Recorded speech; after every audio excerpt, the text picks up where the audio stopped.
तो नमस्कार दोस्तों, आप सभी का फिर से एक बार और स्वागत है हमारे YouTube चैनल भोजपुरी पेज में। और मैं हूं आप सबका दोस्त भाई अजीत यादव। दोस्तों देखिए, आज की इस वीडियो में हम बात करने जा रहे हैं कि भोजपुरी के पावर स्टार पवन सिंह जी काराकाट से चुनाव लड़ रहे हैं। तो क्या पवन सिंह जी काराकाट से चुनाव जीत पाएंगे या नहीं जीत पाएंगे, आज की इस वीडियो में हम इसी टॉपिक पे बात करने जा रहे हैं। तो दोस्तों देखिए, काराकाट की अगर बात किया जाए तो काराकाट में सबसे ज्यादा अगर जनसंख्या की बात किया जाए तो कुशवाहा जाति की सबसे ज्यादा वहां जनसंख्या है, और दूसरे नंबर पे राजपूत समाज का जनसंख्या है, और तीसरे नंबर पे वहां पर यादव समाज का जनसंख्या है। और दोस्तों बता दें कि बीजेपी से जो वहां चुनाव लड़ रहे हैं कैंडिडेट, वो कुशवाहा जाति के ही है। और दोस्तों आरजेडी से भी जो वहां के कैंडिडेट लड़ रहे हैं, वहां के कैंडिडेट कुशवाहा जाति के ही, यानी वहां के जो कैंडिडेट है बीजेपी के और आरजेडी के, वो दोनों कैंडिडेट कुशवाहा जाति के ही हैं। अगर इसमें देखा जाए तो कुशवाहा जाति का जो वोटर्स है वो तो आपस में ही, जो कुशवाहा जाति का वोटर्स है वो आपस में ही बढ़ जाएगा।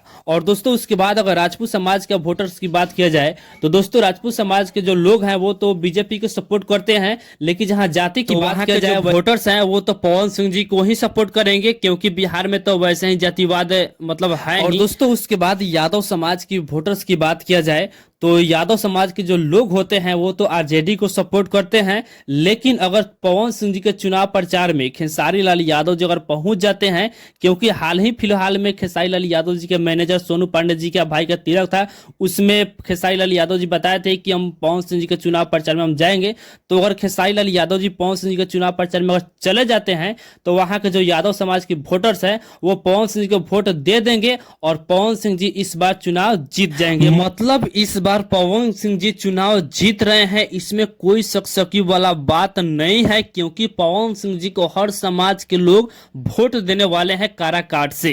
तो बाकी दोस्तों फिलहाल का ही अपडेट है, आप लोग इसके बारे में क्या कहना चाहते हैं हमें कमेंट बॉक्स में आप राय जरूर बताइएगा।